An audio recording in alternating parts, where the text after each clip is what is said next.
आज लंच के लिए घर पर कोई नहीं था, मैं अकेली थी।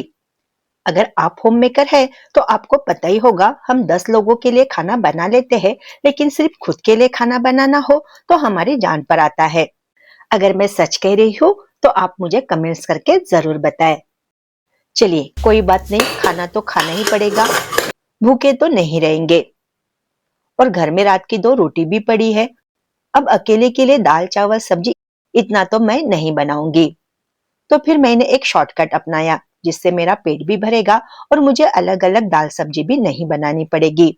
वन पॉट मील है, जिससे मेरा पेट भी आसानी से भर जाएगा और हेल्दी भी होगी। तो मैंने ली है 1 टेबलस्पून अरहर की दाल, आधी टेबलस्पून मसूर की दाल और आधी टेबलस्पून मूंग की दाल। अब मैं सिर्फ अकेले के लिए बना रही हूँ, इसलिए सब दालें मैंने कम कम क्वांटिटी में ली है। अगर आप ज्यादा लोगों के लिए बना रहे हैं तो क्वांटिटी बढ़ा दीजिए। वैसे आप व्यूअर्स लोग बहुत समझदार है, आपको पता ही है। चलिए कोई बात नहीं। और आप इसमें अपनी मनपसंद और भी दालें ऐड कर सकती है। अब दाल को हमें अच्छे से 2 से 3 बार पानी से धो लेना है। दाल को मैंने अच्छे से धो लिया है, अब इसे हम कुकर में डाल देते हैं। मैंने यहाँ पर एक मीडियम साइज का टमाटर लिया था, उसमें से आधा टमाटर मैंने यहाँ पर कट करके लिया है।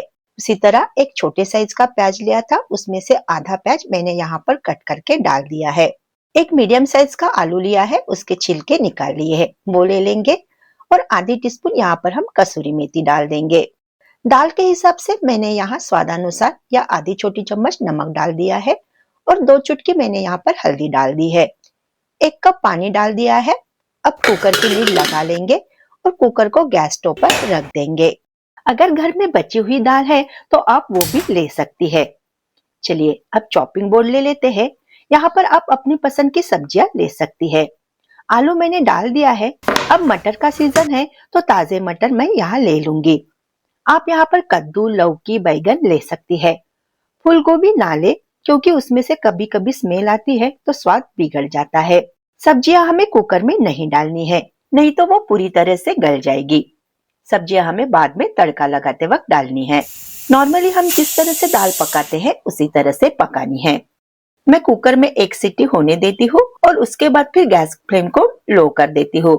अब 10 से 15 मिनट के लिए लो फ्लेम पर हम दाल को पकने देंगे। चलिए यहाँ पर मैंने मटर छील लिए हैं और जो आधा प्याज और टमाटर बाकी बचा था उसे कट कर लेते हैं। चलिए प्याज कट करके हो गया है, अब टमाटर भी कट कर लेते हैं। कुछ कलियां लहसुन की हम छील लेंगे और एक बिल्कुल छोटा टुकड़ा हम अदरक का ले लेंगे। लहसुन की कलियां सिर्फ मैंने 4 ली है, क्योंकि हम कम क्वांटिटी में सब बना रहे हैं। और एक छोटा सा टुकड़ा हमने अदरक का लिया है। अदरक और लहसुन को मैंने दरदरा सा कूट लिया है। चलिए दाल अब पक चुकी है। अब गैस की फ्लेम हम बंद कर देंगे और कुकर को ठंडा होने देंगे। जब तक कुकर ठंडा होता है तब तक हम इसे तड़का लगाने की तैयारी कर देते हैं।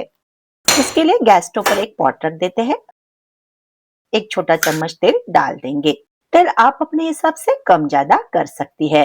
तेल जब गर्म हो जाएगा तब आधी छोटी चम्मच हम सरसों के दाने डालेंगे। सरसों के दाने कभी भी पहले डालिए, क्योंकि उसे चटकने में थोड़ा वक्त लगता है। उसके बाद फिर हम आधी छोटी चम्मच जीरा डाल देंगे। अब यहाँ पर हमें कुछ खड़े मसाले लेने हैं, जिसमें मैंने थोड़ी सी जावित्री ली है, एक छोटा टुकड़ा मैंने स्टार फूल का लिया है, एक लौंग ली है, एक हरी इलायची ली है और 2 काली मिर्च ली है। अब खड़े मसाले हम डाल देंगे और उसे थोड़ा हल्का सा चटकने देंगे। खड़े मसाले जब अच्छे से चटक जाएंगे तब हम यहाँ पर अदरक लहसुन जो हमने दरदरा सा कूट कर रखा था वो डाल देंगे। अब पहले हमें अदरक लहसुन को अच्छे से भून लेना है। हल्का गोल्डन ब्राउन होने तक हमें उसे अच्छे से भून लेना है। अदरक लहसुन अच्छे से भून चुका है। अब इसमें हम प्याज डाल देंगे। प्याज को हम पहले हल्का गुलाबी होने तक भून लेंगे और तभी इसमें हम हरे मटर डाल देंगे। हरे मटर प्याज के साथ ही भून जाएंगे और वो पक जाएंगे, इसलिए मैंने हरे मटर अभी डाल दिए हैं। अब प्याज अच्छे से गोल्डन ब्राउन होने तक हमें भून लेना है। प्याज अब अच्छे से भून चुके हैं, हल्का गोल्डन कलर इसमें आ गया है। अब इसमें हम 1/4 टीस्पून हल्दी पाउडर डालेंगे, आधी टीस्पून या आप अपने स्वादानुसार लाल मिर्च का पाउडर डालिए, आधी टीस्पून धनिया पाउडर डाल देंगे और 1/4 टीस्पून हम जीरा पाउडर डाल देंगे। अच्छे से मिला लेंगे। अब इसमें हम कटा हुआ टमाटर डाल देंगे, अच्छे से मिला लेंगे। अगर आपको और कुछ सब्जियां ऐड करनी है तो आप यहाँ पर ऐड कर सकती है। एक हरी मिर्च डाल रही हूँ 2 टुकड़ों में कटी हुई। थोड़ा सा पानी डाल दूंगी। अब हमें टमाटर गलने तक या मटर अगर कुछ कच्चे हैं तो वो पकने तक पका लेना है। आधी टीस्पून या स्वादानुसार यहाँ पर मैं नमक डाल रही हूँ। ध्यान में रखिए हमने दाल उबालते वक्त भी नमक डाला हुआ है, तो उस हिसाब से हमें यहाँ पर नमक ऐड करना है। अब हमें टमाटर गलने तक अच्छे से पका लेना है। साथ में आपने अगर कोई सब्जी ऐड की है तो उसे गलने तक हमें इसे पका लेना है। यहाँ पर सिर्फ मटर डाले हैं, तो मटर पक चुके हैं और टमाटर भी गल चुके हैं। चलिए ये होने तक हमारा कुकर भी अब ठंडा हो चुका है। अब कुकर की लिड निकाल लेते हैं। देखिए दाल अब अच्छे से पक चुकी है। जो आलू डाला था वो भी पक चुका है, उसे पहले हम निकाल लेते हैं। अब दाल को हम अच्छे से मिक्स कर लेंगे। अब फेंटी हुई दाल को हम इस तड़के में डाल देंगे।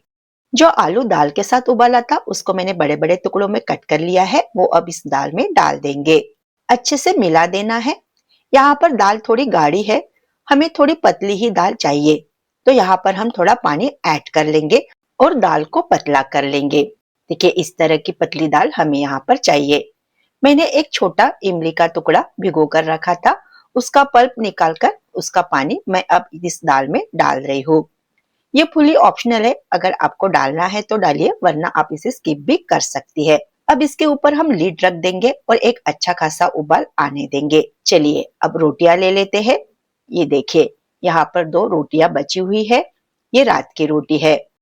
अब इस रोटियों को मैं बड़े बड़े टुकड़ों में तोड़ लूंगी। बहुत छोटे छोटे टुकड़े हमें नहीं करने हैं, थोड़े बड़े बड़े टुकड़े ही हमें रोटी के रखने हैं। देखिए इस तरह से मैंने सारी रोटियों को बड़े बड़े टुकड़ों में तोड़ लिया है। इधर देखिए अब दाल में भी अच्छा खासा उबाल आ गया है। अगर आपको यहाँ लग रहा है कि दाल की क्वांटिटी थोड़ी ज्यादा हो गई है, तो आप इसी समय पर दाल को थोड़ा सा निकाल कर बाजू में रख दीजिए। अगर बराबर है तो वैसे ही रहने दीजिए। अब इस उबले हुए दाल में हमने जो रोटियां तोड़कर रखी थी वो डाल देंगे। थोड़ा सा हरा धनिया डाल देंगे, आधी टीस्पून गरम मसाला डाल देंगे, अच्छे से मिला लेंगे। अब यहाँ पर हमें नमक चेक कर लेना है। अगर कम लगता है तो आप यहाँ पर नमक ऐड कर लीजिए। अब इसके ऊपर हम लीड रख देंगे और 1 से 2 मिनट के लिए इसे पकने देंगे। ज्यादा देर तक हमें नहीं पकाना है, नहीं तो रोटियां पूरी तरह से गल जाएगी। 1 से 2 मिनट हो चुके हैं। अब ये परफेक्ट थिक भी हो गई है, रोटियां भी हमारी गली नहीं है। अब हम इसे उतार देते हैं और एक बॉल में निकाल लेते हैं। अगर घी पसंद है तो भर भर के घी डालिए। नहीं नहीं मजाक कर रही हूँ, घी हेल्दी है लेकिन थोड़ी क्वांटिटी में। अगर आपको पसंद है तो 1 चम्मच घी आप यहाँ पर डाल सकती है। तो लीजिए तैयार है बची हुई रोटी का टेस्टी और परफेक्ट वन पॉट मील, जिसे आप लंच या डिनर में बना सकती है। बहुत ही टेस्टी बनता है। इस वन पॉट में ही हमारा फुल मील हो जाता है। गर्मा गर्म खाइए, नहीं नहीं मुंह जल जाएगा। गर्म ही खाइए लेकिन हल्का ठंडा होने दे। साथ में पापड़ अचार लेंगे तो स्वाद दोगुना बढ़ जाएगा। आई होप आपको ये रेसिपी पसंद आई होगी। तो लाइक कीजिए, शेयर कीजिए और मेरे चैनल को सब्सक्राइब जरूर कीजिए। और फेसबुक पर देख रहे हैं तो मेरे पेज को फॉलो जरूर कीजिए। Thank you.